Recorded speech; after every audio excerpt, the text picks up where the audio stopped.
পথ চলেছি পথের মাঝে একা একা। হঠাৎ যদি কোনো অপরিচিতের সাথে হয় দেখা,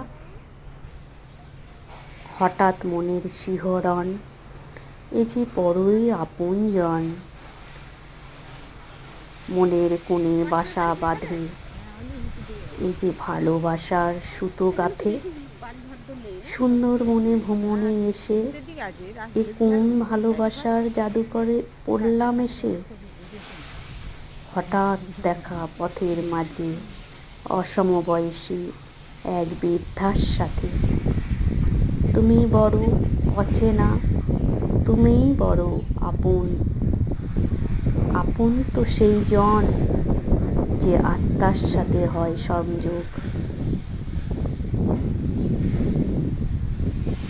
অপরূপ মনোরম পরিবেশ চারিধারে, তাহার মাঝে তোমার বিচরণ। সাক্ষাৎ যেন আপনজন।